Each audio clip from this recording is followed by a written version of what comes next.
사랑은 오래 참고 사랑은 온유하며 시기하지 아니하며 사랑은 자랑하지 아니하며 교만하지 아니하며 무례히 행하지 아니하며 자기 유익을 구하지 아니하며 성내지 아니하며 악한 것을 생각하지 아니하며 불의를 기뻐하지 아니하며 진리와 함께 기뻐하고 모든 것을 참으며 모든 것을 믿으며 모든 것을 바라며 모든 것을 견디느니라.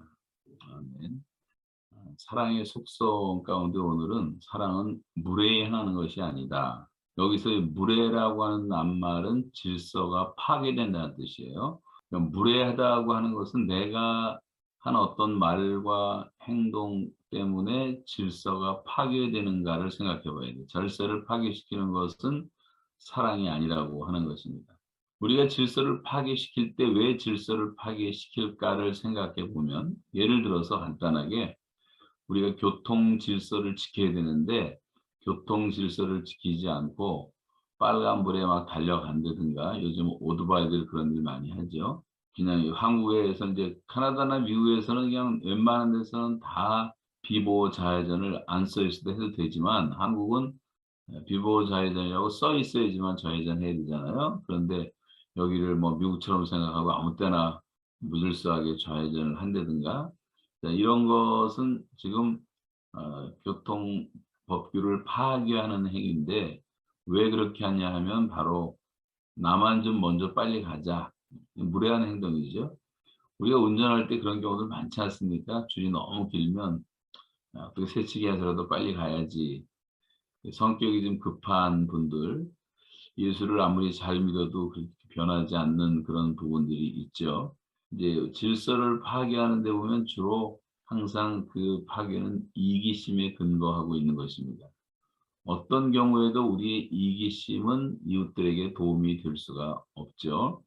항상 우리는 이타적으로 생각을 할 줄 알아야 되는데, 예수님을 믿는다고 하고 예수님을 본받는다고 하면서도 아직도 우리가 너무 이기적인 사람들은 아닌가. 여러분, 고린도서를 우리가 공부하고 있는데 고린도 교인들은 상당히 이기적이었고 시기와 질투가 많았고 또 아주 미숙했고 또 육에 속해 있다고 성경은 말씀을 많이 하고 있죠. 고린도전서를 보면 마치 어린아이들을 보는 것처럼 성숙하지 못한 미성숙한 모습을 많이 볼 수가 있습니다. 그래서 고린도 교회 안에 있는 이 무례한 일들 때문에 이 사랑은 무례하지 않는 것이다, 질서를 깨뜨리는 것이 아니다라는 말이 나온 거죠. 그 대표적인 예로 고린도 교회에서는 성찬식을 할 때 무질서했던 것 같아요.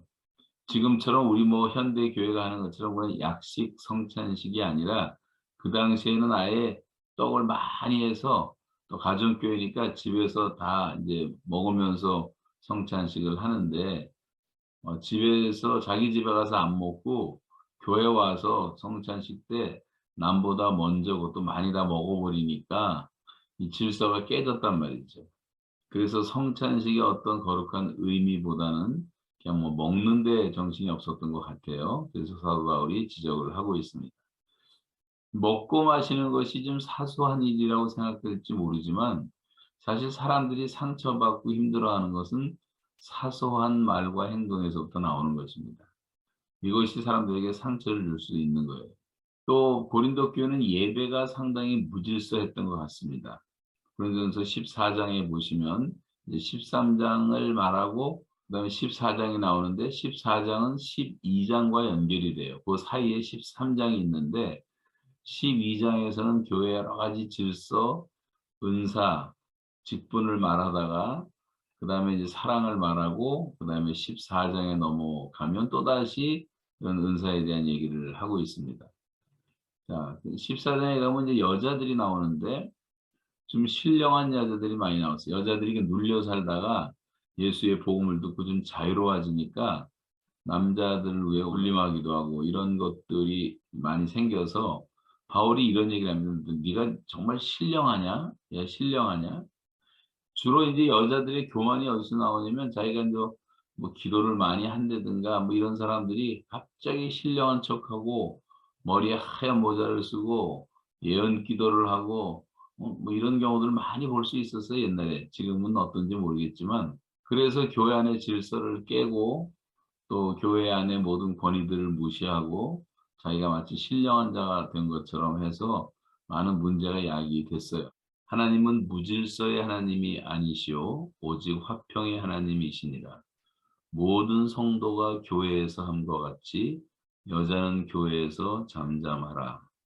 그들에게는 말하는 것을 허락함이 없나니 율법에 이른 것 같이 오직 복종할 것이요 만일 무엇을 배우려거든 집에서 자기 남편에게 물을지니 여자가 교회에서 말하는 것은 부끄러운 것이라.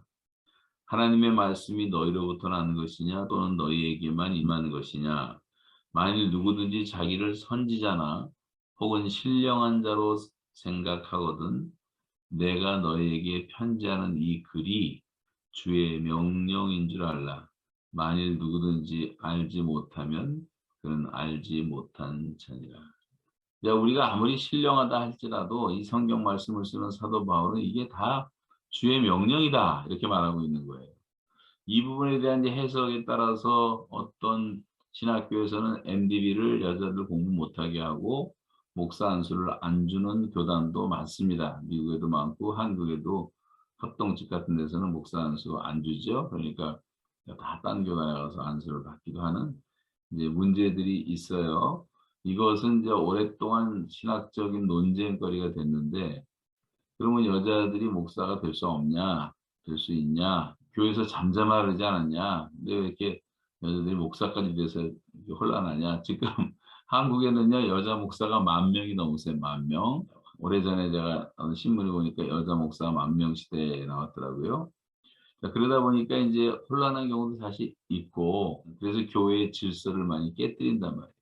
그래서 목회자들하고 항상 갈등이 있고, 목회자와 교인 사이에 끼어들어서 어지러움을 주는 이런 무례한 행동들을 많이 하는 것을 볼 수가 있는데 고린도 교회가 그랬다고 하는 것입니다.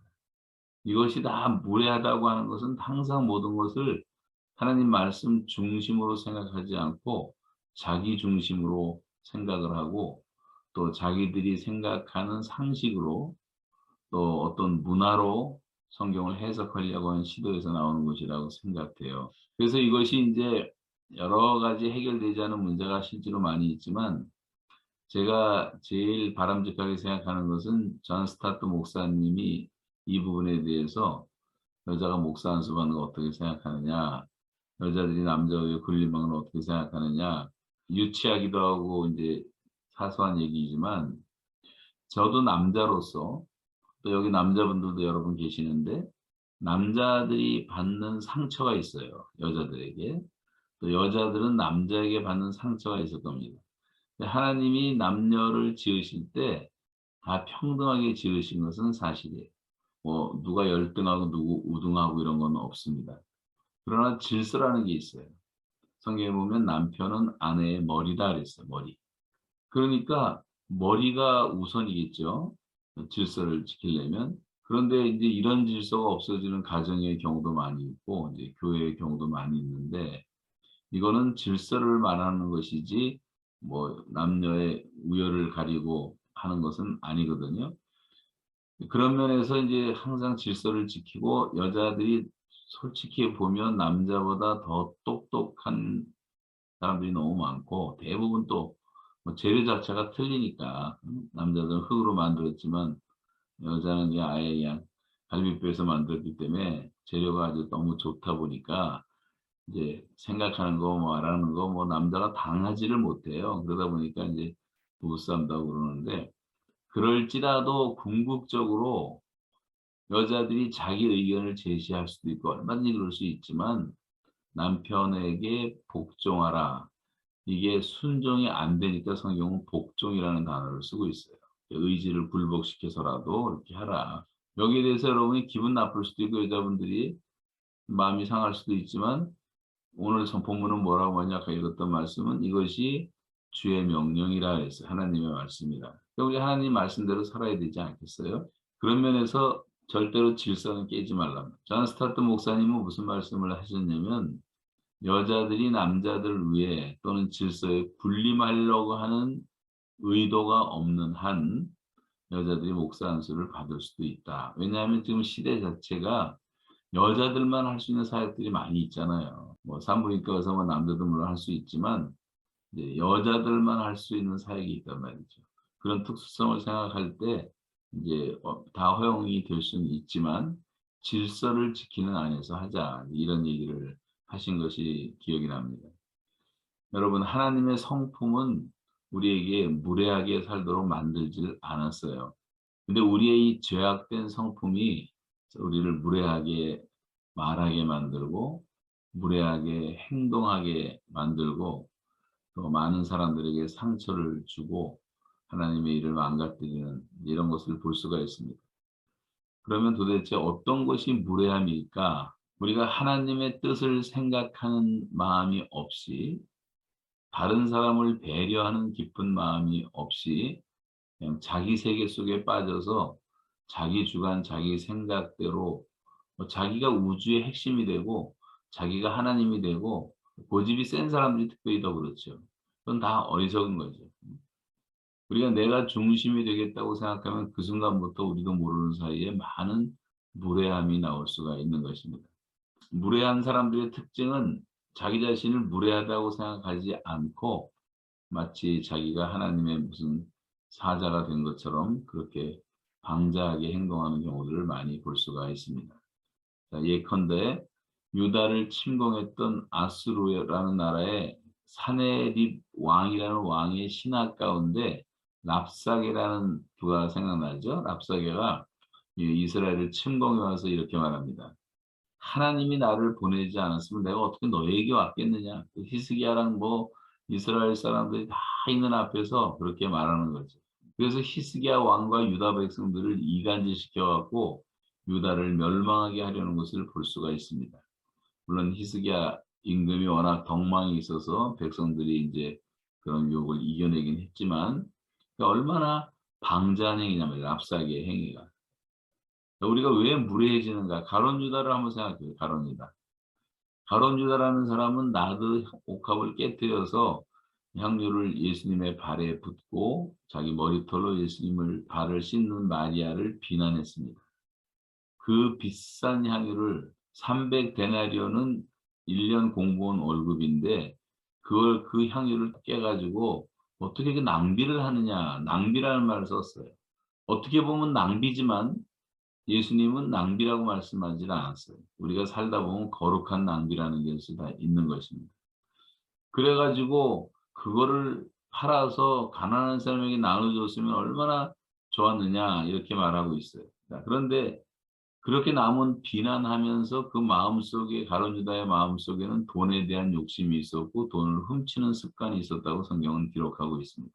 내 열등감 때문에 다른 사람에게 무례하게 행하고 그것이 마치 무슨 과시욕처럼 나타나는 경우도 있어요. 자랑하지 않아도 될 것을 자랑하고 남에게 나타내기 위해서 남을 비난하고 공격하고 저는 우리나라의 신문들 가운데 그런 신문이 있는 게 유감스러운데 이상한 신문들 있잖아요. 보면 그렇게 교회를 공격하면서도 자기들은 의롭다고 생각하고 자기들의 사명이라고 생각하는데 얼마나 많은 경우 교회의 질서를 깨고 많은 사람들에게 고통을 주는지를 모릅니다. 여러분 우리 안에도 이런 양면성이 다 있기 때문에 누가 누구를 비판할 수는 없어요. 제 속에도 가룟 유다도 있고 제 속에도 랍사게도 있는 거예요.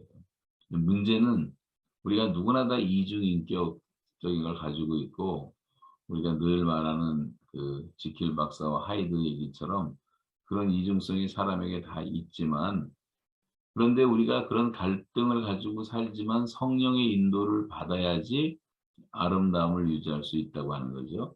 늘 그것이 습관이 돼 가지고 성령의 인도하심을 잘 받다 보면 내 안에 있는 그런 죄악된 이 모습들은 다 저항력을 상실하게 되고 하나님이 새로 지어 주신 내 속에 자아가 성장해서 예수 그리스도의 모습을 닮아가는 것을 우리가 성화라고 말한다면 우리가 성령의 인도하심을 받아야지 아름다움을 유지할 수가 있는 거예요. 무례하다는 것은 파괴한다는 말이고 아름다움을 깨트려 버린다는 말이에요. 그러니까 아름다움을 유지하는 것은 질서를 잘 지키는 것을 말합니다. 그러니까 오늘 본문은 사실 질서의 문제를 나타내고 있는 질서. 질서를 잘 지키는 것이 아름다운 것이다. 우주 만물을 생각해 봐도 좋고 우리 모든 신체를 생각해 봐도 좋고 뭐 하늘에 태양이 있고 달이 있고 수많은 별들이 있는데 그 별들의 종류는 수억 개죠. 수억만 개가 되잖아요.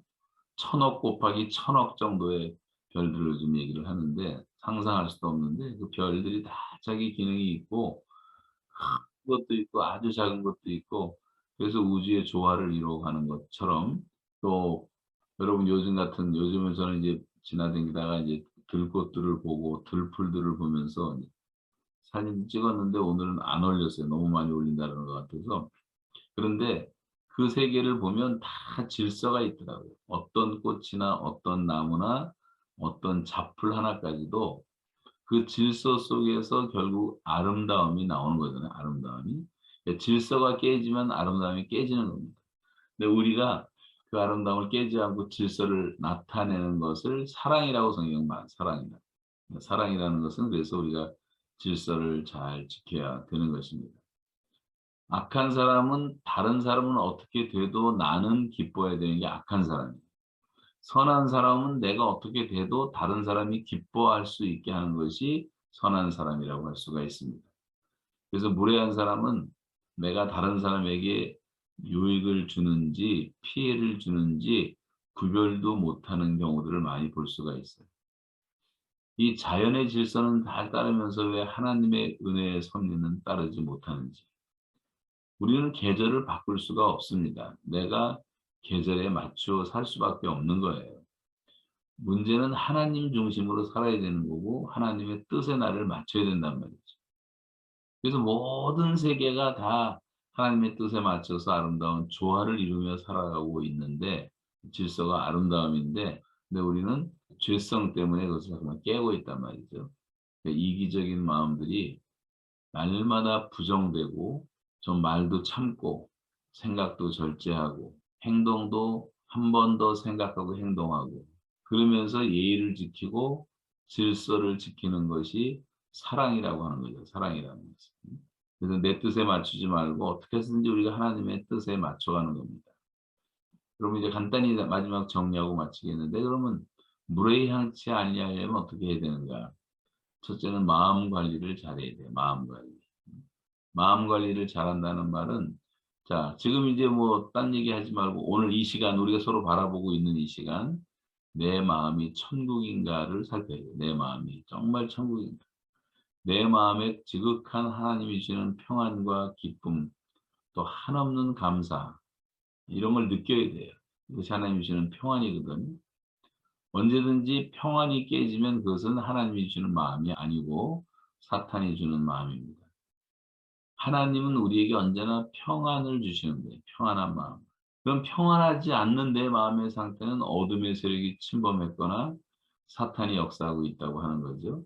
그래서 내 마음이 평안하고 자유로울 때는 내가 모든 사람을 다 축복할 수가 있어요. 축복하고 싶은 생각이 드는 거고. 그래서 내 마음의 상태를 늘 살펴서 내 마음이 정말 평안한가. 그래야지 우리가 이웃들을 생각할 수가 있는 겁니다.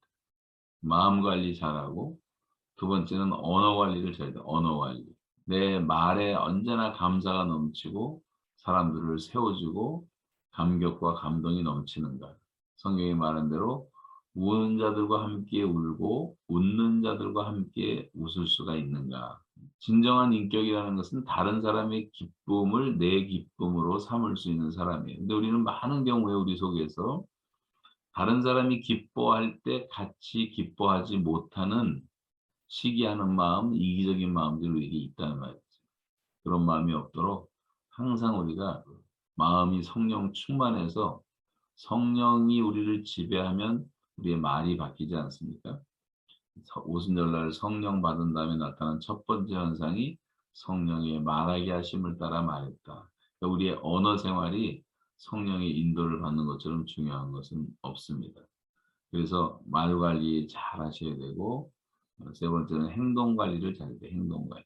우리가 어떤 실수를 할 때가 많습니다. 살다 보면 오늘도 뭐 실수할 수가 있고 오늘같이 좋은 날 하나님이 은혜 베풀어 주시고 우리가 좀 뭐가 못마땅해서 불편해하고 사람들한테 원망하고 말로 실수하고 그러면은 그 실수가 거기서 끝나는 것이 아니라 내 감정도 상하고 '아이 괜히 왔다.' 이런 생각도 하고 뭐 그러다 보면 이제 분위기도 나빠지지 않습니까?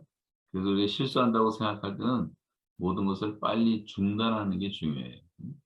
실수를 만회하기 위해서 뭔가를 덧붙이다 보면은 그 실수는 계속 더 확대돼 가는 것입니다. 그리고 우리는 참 변명하기를 좋아하기 때문에 나도 모르는 사이에 더 문제 속에 빠질 수가 있는 거지.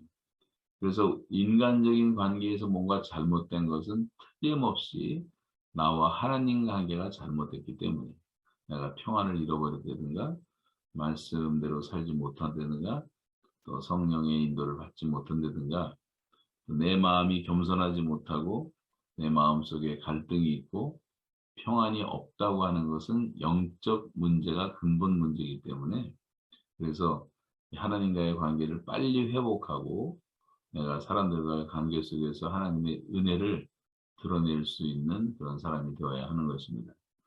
우리 주변에 보면 무례한 사람들이 많이 있죠.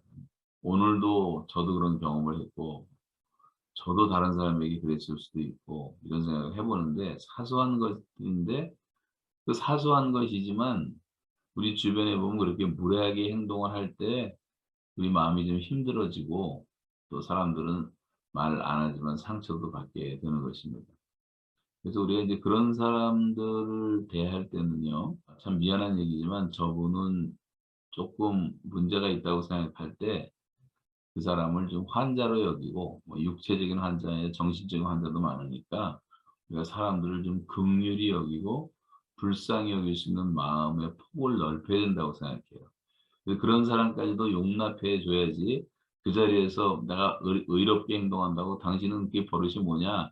얘기하고 있는데 끼어들면 어떡하냐?" 이렇게 말하면 또 다른 상처를 받지 않겠어요? 그래서 항상 내 마음이 상처를 받지 않도록 내가 하나님의 축복과 하나님이 주시는 그런 행복을 유지하는 것이 중요한 겁니다. 우리의 마음을 항상 지켜야 돼요. 어떤 경우도 내가 상심하지 말아야 되고 상처를 받지 말아야 됩니다. 우리가 선한 일을 하다가 그 상처를 받고 중단하면 우리만 손해 보는 것이 아니라 하나님의 이 피해를 받는 거예요. 사탄의 목표가 바로 거기에 있기 때문에 성경은 언제든지 사람들에게 마음을 넓히라고 말해요. 마음을 넓혀라. 다 받아주란 말이에요. 결국 교회 일도 사람 사이의 문제로 다 어렵게 되는 거죠. 그래서 내 마음을 지키되 피곤하지 않고 낙심하지 말아야 돼. 선을 향하되 낙심하지 말지니 피곤하지 아니하면 때가 이름에 거둘 것이라고 말씀했습니다. 끝까지 우리가 마음을 지켜야 되고 우리의 선한 의지를 더 강화시키고 더 열심히 하나님 바라보고 하나님을 열심히 바라보지 않으면 실망할 수밖에 없어요. 사람들에게 실망하게 됩니다. 그래서 그럴 때마다 주님 바라보고 그래서 이 상처 때문에 우리 스스로가 또 불행해지는 경우들도 있거든요. 다른 사람에게 무례한 사람은 자신에게도 행복하지 못한 사람입니다. 무례하게 하는데 다른 사람을 행복하게 하지 못하는데 자기 자신이 행복할 수가 없는 거죠. 본인이 다 알고 있는 거예요. 그래서 우리는 언제든지 어떤 경우를 만나든지 그런 상처받는 경우까지도 우리가 다 포용할 수 있는 그런 마음을 달라고 기도하셔야 될 것입니다. 우리가 항상 하나님의 은혜로 충만이 되어 가지고 성도들 사이에서 무례하게 하지 않음으로 아름다운 사랑은 질서를 지키는 것이라는 걸 생각하면서 이 교만과 무례함은 연결되는 거고요. 이 교만의 결과는 무례함이 되는 겁니다. 그러니까 우리가 무례하다는 것은 이미 우리가 교만해졌다고 하는 거죠. 이런 것들을 고치고 철저하게 자기를 날마다 부인하고 매일매일 셀프 디나이얼 자기를 부인하고 또 자기 십자가를 지고 나를 쫓으라. 우리 각자의 다 십자가는 하나님의 뜻이니까 아무리 꼴 보기 싫어도 내 남편이니까 그 십자가를 져야 되고 내 자식이니까 그 십자가를 져야 되고 감당을 하면서 가되 제일 먼저 자기를 부인하라는 말씀을 기억하시면서 여러분 우리가 질서를 깨는 일이 없도록 그것이 사랑이라는 걸 생각하면서 겸손하게 하나님과 동행하고 또 이웃들을 배려하면서 살아가는 저와 여러분 되시기를 주님의 이름으로 축원합니다. 아멘.